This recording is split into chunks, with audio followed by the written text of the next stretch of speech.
Students, next है topic हमारा potential energy of a magnetic dipole in a magnetic field. कि जब हमने देखो बार मैग्नेट को मैग्नेटिक फील्ड के अंदर रखा था तो क्या हुआ, उसके ऊपर एक टॉर्क लगा। ठीक है, तो टॉर्क की वैल्यू हमने फाइंड आउट की थी m क्रॉस p। ठीक है, तो जब इस मैग्नेटिक डाइपोल को या बार मैग्नेट को हम मैग्नेटिक फील्ड के अंदर रखते हैं तो कितनी पोटेंशियल एनर्जी होती है, तो ये हमने यहाँ पे फाइंड आउट करना है। पोटेंशियल एनर्जी ऑफ डाइपोल होती क्या है?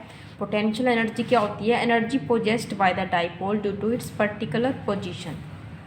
यानी जब डाइपोल किसी पर्टिकुलर पोजीशन पे होगा फील्ड के अंदर तो उसकी जो एनर्जी उस टाइम पे होती है उसको हम बोलते हैं पोटेंशियल एनर्जी। ठीक है, तो ये पोटेंशियल एनर्जी कैसे आई है? देखो कि जब भी हम बार मैग्नेट को मैग्नेटिक फील्ड के अंदर रखते हैं तो उसके ऊपर टॉर्क लगा है और वो टॉर्क क्या करता है, उसको मैग्नेटिक फील्ड के अलोंग ही अलाइन करने की कोशिश करता है। तो अलाइन करने के लिए उसको टॉर्क के अगेंस्ट वर्क करना पड़ रहा है। ठीक है, तो टॉर्क के अगेंस्ट जो वर्क हो रहा है वही जो है पोटेंशियल एनर्जी की फॉर्म में स्टोर हो जाता है, जो हमें फाइंड आउट करना है। ठीक है, तो ये हम फाइंड आउट करते हैं। Small amount of work done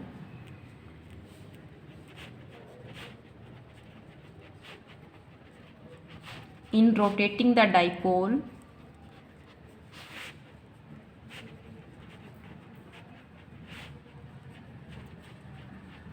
through a small angle, एक स्मॉल एंगल के थ्रू लेते हैं डी थीटा। ठीक है, किसके अगेंस्ट ले रहे हैं हम? एक जो रिस्टोरिंग टॉर्क है उसके against.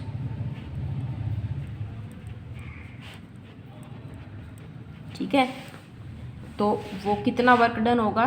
D W torque into जितनी डिस्प्लेसमेंट हुई है, कितनी हुई है? D theta.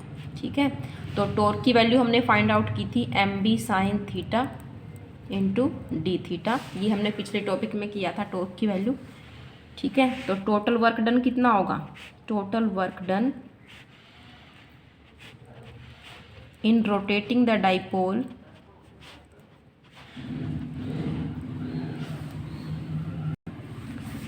फ्रॉम, कोई दो एंगल लेते हैं हम θ1 से θ2, फ्रॉम θ1 टू θ2। तो वो हम क्या करना पड़ेगा? Integration both side D W का इंटीग्रेशन करेंगे तो हमारा आ जाएगा total work W। Now integrating from θ1 to θ2 M B sine theta D theta. M B constant है और साइन थीटा का इंटीग्रेशन क्या होगा? Minus cos theta from angle θ1 to θ2. Now put the limits, we get minus mb upper limit cos θ2 minus cos θ1. Okay, this work will store in the form of potential energy of the dipole. और इस potential energy को हम किससे denote कर रहे हैं? U से denote कर रहे हैं। ठीक है, अब एक केस है कि व्हेन θ1 90, यानी जो डाइपोल है पहले से ही मैग्नेटिक फील्ड के परपेंडिकुलर रखा हो और हमें उसको एक पर्टिकुलर एंगल पे सेट करना है θ2 यानी θ पे। ठीक है, हमें इस एंगल पे सेट करना है तो कितनी पोटेंशियल एनर्जी हो जाएगी? U is equal to minus M B cos theta minus cos 90 हो जाएगा। कोस 90 की वैल्यू बताओ कितनी होती है? 0। तो ये हो गया minus M B cos theta. तो इसको हम लिख सकते हैं M dot B minus M dot B. Okay, this is the potential energy. अब पर्टिकुलर केस,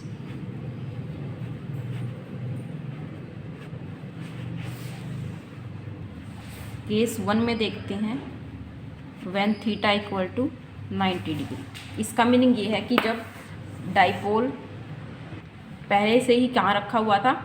मैग्नेटिक फील्ड के परपेंडिकुलर। ये इक्वेशन हम यहाँ पे लेके चलेंगे कि डाइपोल रखा हुआ था पहले से ही मैग्नेटिक फील्ड के परपेंडिकुलर और हमें उसको रोटेट करके 90 डिग्री एंगल के थ्रू घुमाना है। तो हमारी पोटेंशियल एनर्जी हो जाएगी माइनस एम बी कोस 90। ओके, कोस 90 होता है 0, यानी पोटेंशियल एनर्जी कितनी आ गई? 0। ठीक है, इसका मीनिंग क्या है कि जब डाइपोल को हमें मैग्नेटिक फील्ड के परपेंडिकुलर ही घुमाना हो तो क्या होगा? जीरो पोटेंशियल एनर्जी होगी। जब डाइपोल परपेंडिकुलर रखा होगा तो क्या होगा, जीरो पोटेंशियल एनर्जी। ये केस समझ में आया बच्चों, ठीक है।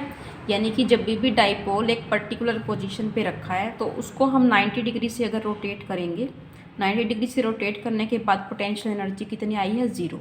यानी जब डाइपोल मैग्नेटिक फील्ड के परपेंडिकुलर रखा होगा तो उसकी पोटेंशियल एनर्जी ज़ीरो होगी, इसका मीनिंग है ये, ठीक है।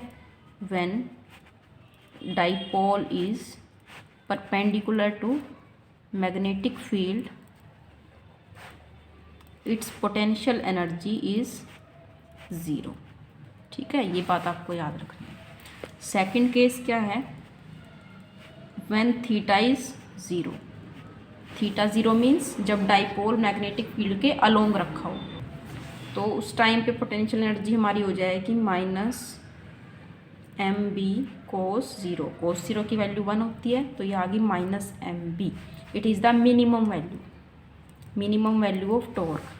तो इस टाइम पे कम से कम टॉर्क लगेगा जब डाइपोल मैग्नेटिक फील्ड के अलोंग रखा होगा, तो इसको हम कहते हैं स्टेबल इक्विलिब्रियम की पोजीशन। क्या बोलते हैं, स्टेबल इक्विलिब्रियम। थर्ड केस है when theta is 180 degree.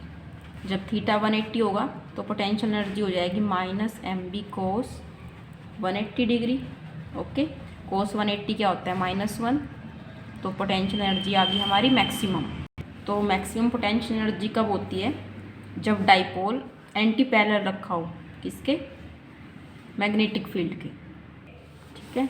This is the position of unstable equilibrium and this is the maximum value of potential energy. Okay, clear है बच्चों ये टॉपिक। Okay, thank you.